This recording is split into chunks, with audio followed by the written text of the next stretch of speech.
Hi, this is Tracy from Girls to Grow. Thanks so much for stopping by to watch the video today. We are going to talk about 5 lessons I learned from a 10-hour travel delay. And I was thinking about this because I've mentioned on the blog that a couple of weeks ago, my husband and I took our first empty nester trip and we flew to San Antonio, Texas. And our flights on the way there went very smoothly. On the way back, we were flying from San Antonio to Houston and then Houston back here to home in Charleston, South Carolina. And in Houston, everything seemed to be going smoothly.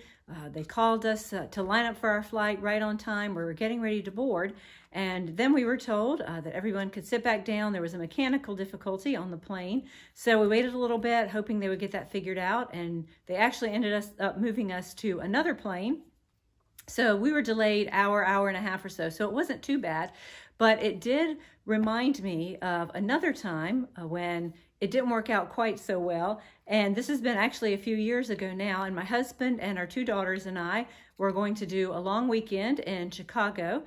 The girls hadn't been there before, so we were just going to use one of those summer weekends to spend some time, see some sights there. And we actually had a pretty early flight. Our flight was scheduled to leave from here in Charleston at 7:40 that morning. So we were up at 4:30, got ready, loaded the car, headed to the airport, and we had plenty of time, even had time to grab some breakfast, got on our flight, got settled into our seats, and after a few minutes, they actually came over the intercom and told us that we needed to deplane. So they got everybody off of the plane, eventually told us that there was a maintenance issue. The captain would give periodic updates as we waited there at the gate, and originally they said they had found a leak in the cockpit.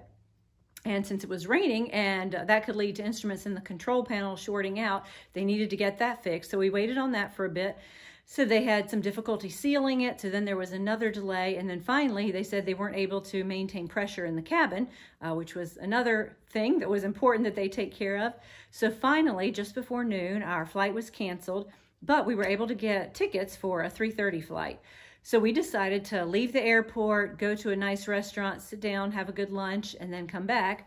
Well, as we pulled back into the parking garage there at the airport after lunch, we started getting texts that our new flight was now delayed because there was bad weather between us and Chicago. So back into the airport we went, back to the gate, waiting a good bit longer. Finally, about 6 o'clock that evening, we did get to board the plane. And it was interesting because earlier in the week, I had actually written a post on the blog, Girls to Grow, about trusting God to orchestrate our days.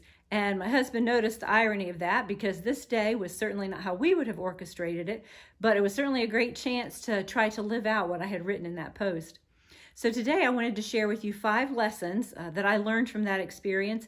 And while I'm applying these to our travel situation, these could actually apply to any frustrating situation that might come up in your life. And I know I certainly have them come up in my life. So here are the 5 lessons for us to remember.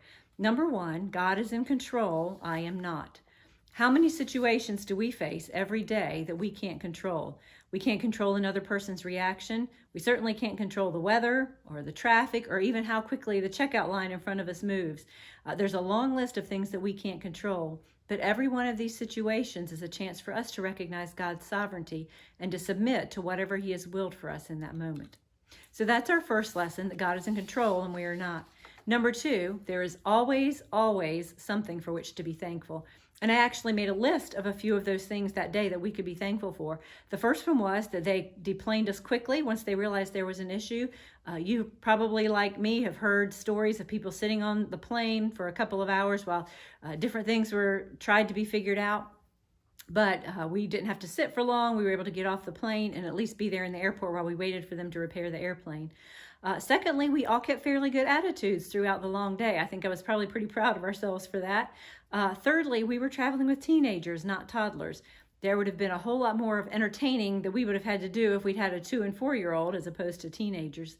And then actually on our flight that we did get on, our late afternoon flight, we were upgraded, so we had more spacious seats and some other amenities with that. So that was something else that we could be thankful for after spending that long day in the airport. Thirdly, don't take your frustrations out on other people, especially those who, like you, have no control over the situation. At one point while we were waiting there in the gate area, there was one passenger who was really venting his frustration over the delay to the gate agents.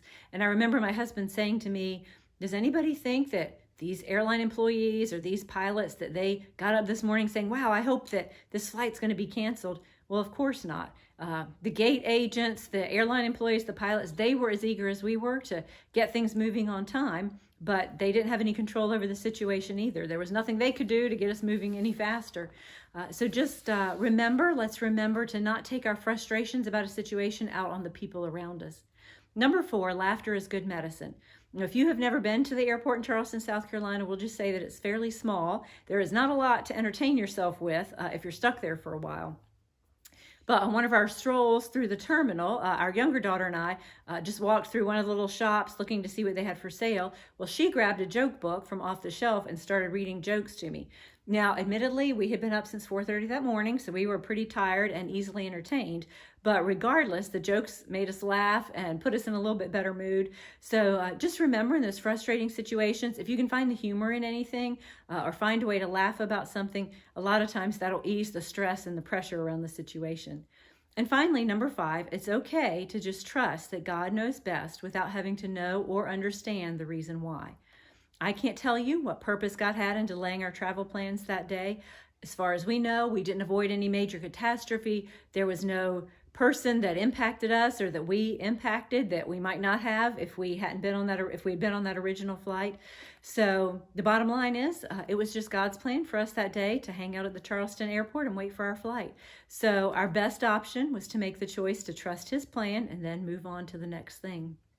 So I hope that all of us will remember these 5 lessons as we encounter frustrating situations in our life. Again, number 1, remember God is in control. We are not.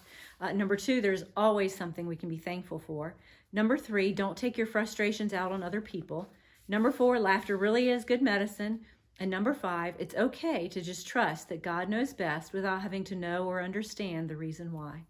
Thanks so much for watching, and I hope you have a great rest of your day. Bye-bye.